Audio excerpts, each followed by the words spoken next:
Hola, ¿qué tal, gente bonita? ¿Cómo estamos? Aquí seguimos muy contentos y felices por una oportunidad más en este espacio llamado podcast del Método Joca. Muy buenas tardes, doctora, ¿cómo está? Hola, buenas tardes, ¿cómo está? Bienvenida. Muy bien, Gracias. aquí muy contento, muy feliz de la gente y la respuesta por este medio tan informativo, tan inspirador. Y bueno, pues hemos recibido muestras de cariño de toda la gente. Porque están muy interesados en todo lo que conlleva la mente y el cerebro gracias a este podcast y gracias a sus enseñanzas. Para la gente que apenas nos está conociendo, aquí compartimos un poco de conocimiento de la doctora Carmen Puga, ya que ella es creadora del método Joca, el cual nosotros aquí nos desplayamos y explicamos de qué trata este método que abarca neurociencia, terapia cognitiva conductual y muchas más cosas, porque la doctora tiene una amplia sabiduría en arte, en conocimientos, en ciencia, etcétera. Así es que bueno, pues para la gente que nos va conociendo, aquí van a saber más acerca de la doctora, de su método y de todo lo que conlleva la terapia y la psicología. Bueno, pues empezamos, doctora. Ya hemos visto que en los capítulos que usted tiene en el apartado, que se llama Historias de Lugares Comunes, hemos hablado de un tema en el cual recurrimos siempre a la base de una persona, que es la familia. Entonces me gustaría que platicáramos un poco sobre esto que es la familia. ¿Por qué es tan importante la familia en la creación de personalidad de un ser humano? ¿Y cómo nos puede afectar? ¿De qué manera el núcleo familiar puede ser partícipe de el camino que pueda tomar una persona? Es muy importante tu pregunta, porque los seres humanos somos los seres vivos que nacemos completamente dependientes de nuestros padres. Somos incapaces ni siquiera de sentarnos. Entonces, somos totalmente dependientes del cuidado de la madre y el padre, de los adultos de ese grupo. Esa indefensión biológica también es una indefensión emocional, porque cuando nosotros nacemos, no tenemos nuestro cerebro desarrollado. Claro. Actuamos por instinto. Uh-huh. El cerebro que tenemos desarrollado es el instinto, por eso lloramos con un tono que hace que los adultos nos volteen a ver, porque es nuestra forma de llamar la atención. Uh-huh.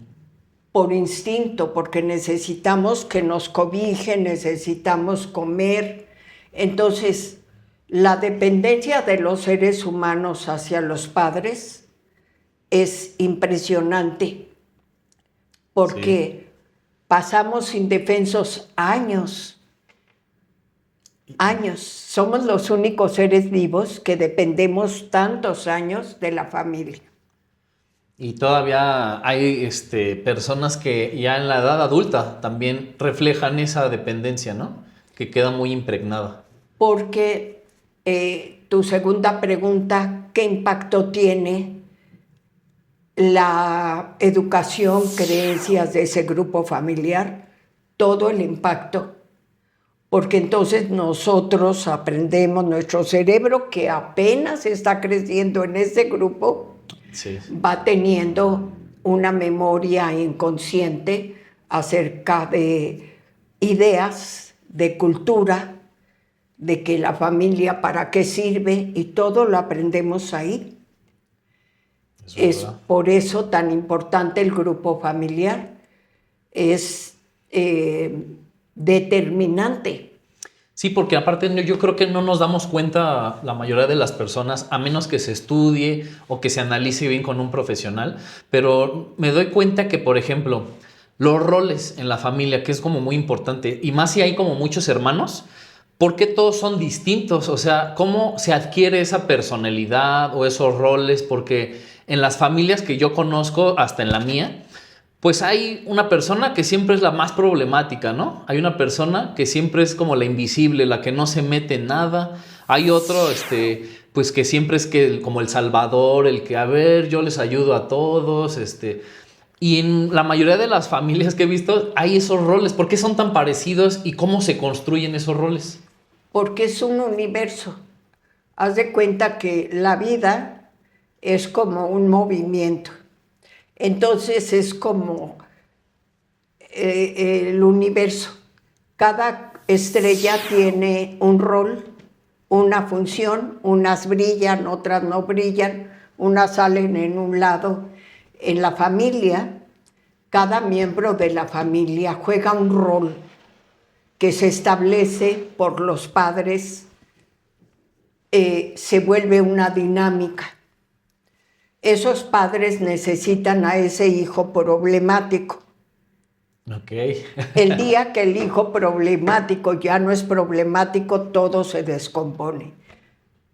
Sí. Entonces los roles son cosa muy importante. Y los roles, ¿cómo aparecen? O sea, ¿cómo se define cuando el problemático es el problemático? ¿Es por orden de aparición de la edad? ¿O es porque en el momento en que nace ese hijo se tenían ciertas carencias en el núcleo y necesitaban a alguien que llamara la atención de esa manera? Bueno, eso es algo que también determinan los padres, porque los padres ven las características de un hijo. Entonces ven a un hijo que es débil y entonces a ese le dan menos responsabilidades. Y ven a un hijo que es muy dinámico y entonces sí, como lo harías tú en tu empresa. Tú ves a un personaje con unas habilidades y le das una función. Los padres, sin que lo tengan consciente como lo estamos hablando, así, determinan y hasta lo dicen. Es que mira, tú eres la que eres fuerte. Es que tus hermanos no entienden. Es que tú eres con la que se puede hablar. Y así, estos son los que no entienden. Esa es la débil que hay que ayudar. Esta es la que nunca opina. Y tú eres la que resuelve. Sí, es bastante común esto porque, por ejemplo, cuando ya existen esos roles y, por ejemplo, si algún miembro de la familia se da cuenta de que está haciendo, está como participando de esa manera, así de, bueno, yo ya me cansé de estar salvando a todos, de estar... Y a lo mejor lo hace individualmente o con ayuda de un profesional, pero cuando esto pasa, o sea, un integrante se sale de su rol habitual, hay problemas, ¿no? Hay un problema porque todo este sistema que ya actúa de una manera es como cuando tiras una piedra del mismo peso, se hacen las mismas ondas, ya se alteró. Ya la mamá y el papá no saben, todo el grupo se altera. ¿Está mal? No. ¿Está bien? Tampoco. Pero es que la gente se tiene que volver a acomodar.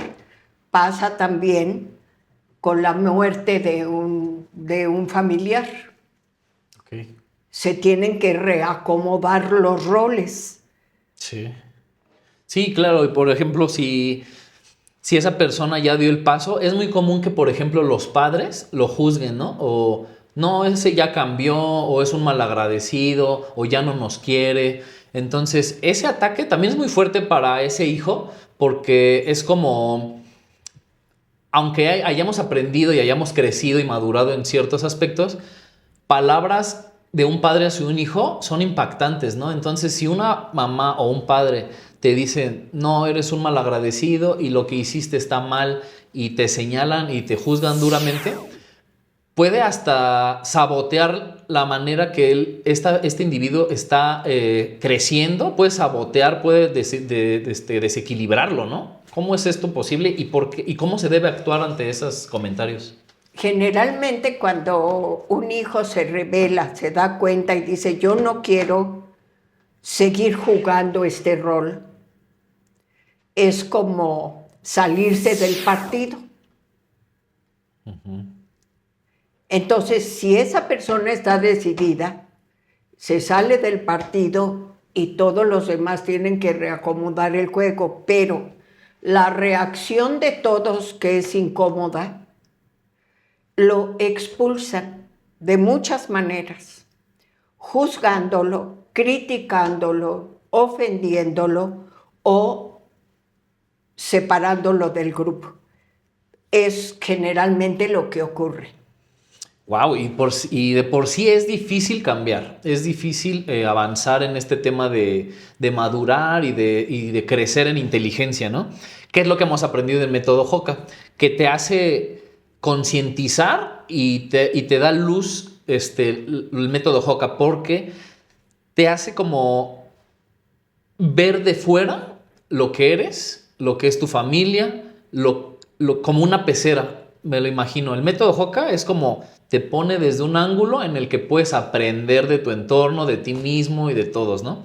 Entonces me imagino que por eso es súper, pues, laborioso, se podría decir, que es un trabajo arduo en el cual la disciplina, la constancia y pues la responsabilidad que tienes que tener para poder llegar hacia donde te diste cuenta que hay una salida, ¿no? O sea, me imagino que los obstáculos cada vez van siendo más o más difíciles, pero que me imagino, como usted lo ha visto en tantos años, el resultado al llegar a esa meta es súper satisfactorio, es pleno, es gratificante, ¿no? Sí, el obstáculo más grande es el que tiene la persona que quiere dejar el juego en su cabeza. Porque aunque ya no le diga nada, su mamá y su papá los tienen en su cerebro. Uh-huh.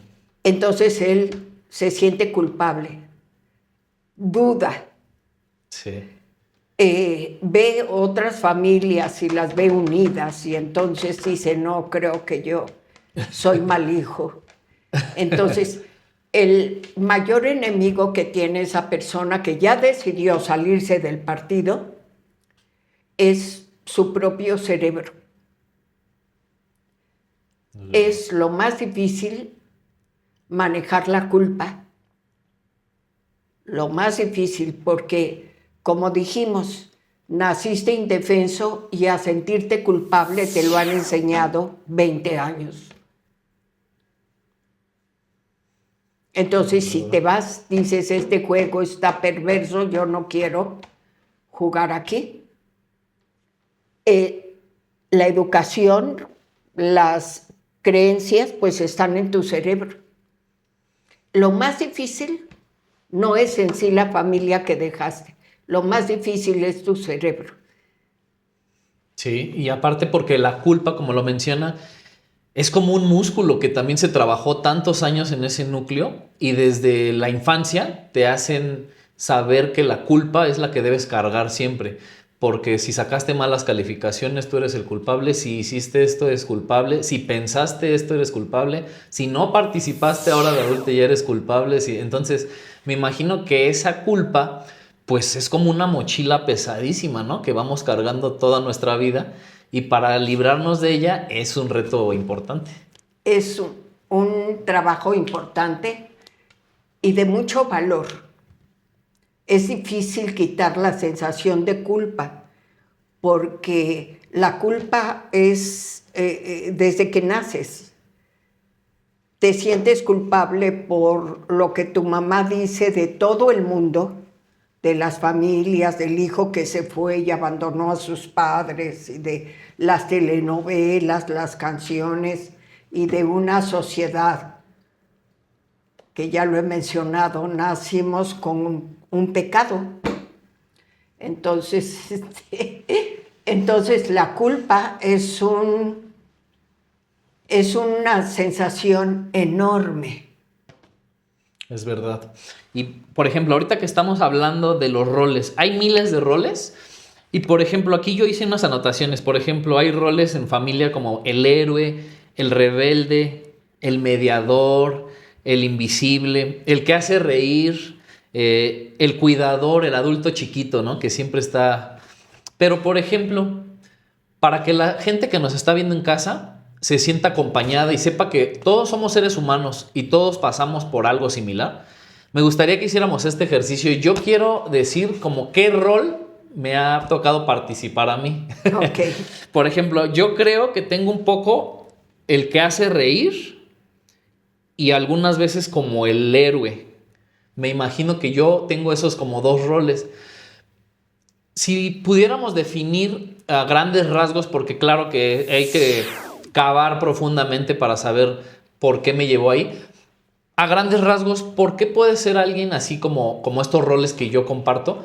¿Por qué puedo llegar a ser eso? ¿El que hace reír o el que trata de ser el héroe? Precisamente por lo que acabamos de decir, porque la culpa, porque si tú ves a tus papás tensos o con un problema, pues tú te sientes mal, sientes que tienes que hacer algo para que se rían, entonces te vuelves una gente que hace payasadas Sí. para que se rían. Sí, sí, sí. Porque te sientes como responsable. Si no lo haces, te sientes culpable. Claro. Por otro lado, El Salvador es lo mismo. Si tú ves a tus papás que no se cuidan o que alguien abusa de ellos o algo, entonces vuelve a aparecer la culpa. No, bueno, es mi obligación salvar a mis papás porque si no yo me sentiría muy mal.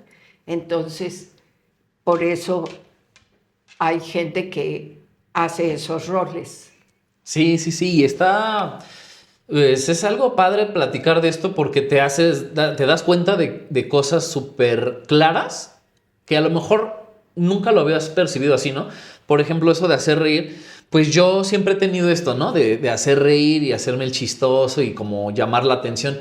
Y a lo mejor eso es en mi caso personal, el llamar la atención es como disolver un poco la tensión que pasa en casa y empecé a construir esa personalidad, se podría decir, en la cual yo hago que la gente no le ponga tanta atención a lo feo, a lo difícil, a lo triste, a lo que está costando trabajo, pues para remediar un poco, como una balanza, ¿no? Entonces esto pasa en muchas familias, en otros círculos también, por ejemplo, de En todas. amistades, en la escuela, y no sé, usted nos quiere compartir, ¿usted tiene algún rol en su familia antes de que estudiara? Así usted cuando estaba joven, ¿tenía algún rol que ya después lo dejó de hacer o lo sigue haciendo? ¿O usted cómo qué rol Vaya ha tenido? pregunta. Yo, para empezar, trabajo desde que tengo 11 años de edad, 11 años. porque de vivir en una granja, de tener mis papás mucho dinero, quedamos en la miseria, no pobres, en la miseria. Ok. Y mi mamá y mi papá tomaban su manera de arreglar todo el tema. Hoy entiendo que mi mamá tuvo un aborto porque estaba grave, no comprendía yo qué pasaba. Entonces mi papá y mi mamá estaban muy deprimidos y yo tengo 7 hermanos. Ok, wow. Entonces yo soy la mayor. Entonces yo me sentía como que una necesidad en medio de este caos, hacer algo para yo ayudar. Suena muy bonito, pero inconscientemente a la primera que quería ayudar era a mí, porque controlar algo a la primera que le da seguridad es a la persona. Entonces yo me puse, hoy entiendo que era un taller clandestino, a ponerle el resorte a las pantaletas a los 11 años de edad en unas máquinas y me pagaban 20 centavos la docena y me hacía docenas y docenas. Órale. Todos perdimos el año porque mi papá perdió la granja y todo, la constructora, todo. Entonces fue un tiempo muy difícil. Y de ahí yo me convertí en la mamá de mis 7 hermanos y mis 2 padres. Ok. Ahorita que menciona esto, ¿qué, en esa situación cuando los padres se refugian emocionalmente en un hijo, es como cambiar los roles, ¿no? Porque no están ocupando el rol de padres, sino como de hijo y están exigiéndole a un hijo un rol que no le corresponde y el hijo lo toma sin problemas. Y está complicado, ¿no? Bueno, en mi caso, eh, aquí también está implícito el carácter de cada quien. En mi caso, mis papás nunca me pusieron a trabajar. Fue mi propia iniciativa vender lo que encontrara, preguntar, y yo lo que quería era ayudar a mi familia. Ellos nunca me pusieron a trabajar. Fue mi iniciativa, aunque tampoco lo impidieron, ¿no? Sí, sí, sí. Porque pues mi sobre de cada semana que yo llevaba, pues hacía falta, Era bien recibido. ¿no? Entonces, ellos no me pidieron que yo trabajara, no. Pero pues yo hacía eso y ellos tampoco lo impidieron. Entonces sí, yo hice ese rol de, de ayudar a mi familia hasta hace 5 años que murió mi mamá. Siempre fui en la familia por diferentes circunstancias la persona que más estudió, la persona que siempre me ha ido bien. Entonces, mis papás y mi familia se acostumbró, no es culpa de ellos, es mía, es mi responsabilidad. Ellos se acostumbraron a que yo soy la que resuelve los problemas. Y cuando yo hablé con todos y dije, no más, todos se enojaron muchísimo conmigo, porque es cosa de familia. Alguna de mis hermanas me decía, es que para eso somos familia. Solamente que, como yo dije, cuando yo he tenido algún tema, no ha habido nadie. Entonces somos familia, pero solo de una manera. Claro, porque aquí ya Entonces, está expuesto, como usted decía hace rato, es un juego. Entonces, en el juego usted se salió hace 5 años y todos dicen, pero ¿por qué ya no juegas como siempre, no? Y en esos 5 años que a usted a lo mejor le han pasado alguna situación que esperaría que alguien se acerque así, ellos siguen jugando el mismo juego porque siempre han estado entonces como esperando que usted ocupe el rol que dejó, ¿no? Pero como ya no existe ese rol. no, lo peor, la situación más difícil que yo he vivido, no estaba afuera. No, todavía no, ok. Mi mamá vivía y nadie hizo nada. Okay. ¿Por qué? Porque nadie puede, nadie tiene, nadie. Sí. Porque hasta en el peor momento, como dicen mis hijos, hasta el peor momento que yo he vivido, me ha ido mejor. Algo que la familia compra es una imagen. Para mi mamá misma, yo no necesito de nadie, porque yo soy fuerte, capaz, porque yo tengo un buen trabajo, porque siempre me ha ido bien. Entonces, para mi mami misma, que nos llevábamos súper bien, hablábamos mucho, yo adoro a mi mami donde quiera que esté. Para mi mamá, cuando yo platicaba de que ella nunca se preocupa por mí, ella dice que es que yo siempre estoy bien. Hasta en el peor momento yo estoy bien. Pero pobrecito de fulanito, perenganita y perenganita. Sí, no, y le agradezco que comparta esto porque son temas personales, son temas íntimos.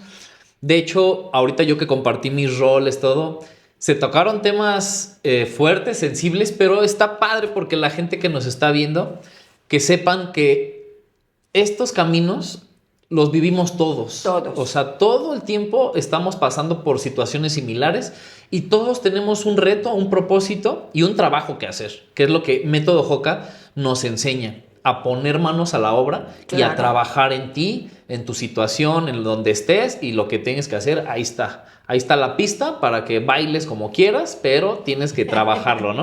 Sí. Entonces, bueno, pues muchas gracias por este episodio más, doctora. Le agradezco sus palabras, su inspiración y por contarnos cosas tan, pues, profundas y tan íntimas, porque esto estoy seguro que a toda la gente que nos está viendo les va a encantar. Se van a sentir acompañados, van a sentir empatía, van a decir, ay, a mí me pasa algo parecido con mis hermanos, con mis papás, y yo me imagino que todos en casa van a agradecer mucho este episodio. Y pues nada más avisarle a la gente que va a estar así. Cada semana vamos a subir un capítulo. También pueden encontrar en Facebook, Instagram, en YouTube algunos pedazos para que, por si no lo pueden ver completo, vean también las otras cápsulas que son historia de lugares comunes, terapia biológica, en el cual nos da otra especie de aprendizaje por otros lados, pero siempre con el mismo fin, ayudar y servir a los demás, ¿no? Exacto. ¿Y algo que quiera comentar, doctora, para finalizar este episodio? Que agradezco tener este trabajo y a toda la gente que nos sigue, porque me siento acompañada, porque encontré mi lugar, porque la vida ha sido generosa conmigo y porque tengo mucho cariño a mi alrededor. Entonces, muchas gracias a todos y a ti por preguntarme. No, gracias a la gente que hace posible esto, que están atentos, que le dan me gusta, que comparten. Así es que no se lo pierdan y síganos comentando ahí todas sus dudas, porque esto nos ayuda a crecer, gente. Nos va a ayudar a avanzar y a hacer más cosas, porque se están preparando, cocinando cosas muy padres con Método Joca y no se lo pierdan. Y también aquí vamos a apuntar el teléfono para los que quieran informes sobre este método que está causando revuelo ahorita en las redes y es de lo más innovador del país y creo que hasta en el mundo. Así es que pues no se lo pierdan, nos seguimos viendo y pues un abrazo a toda la gente en casa y nos vemos pronto. Gracias, doctora. Hasta Hasta luego. luego. Bye. Bye.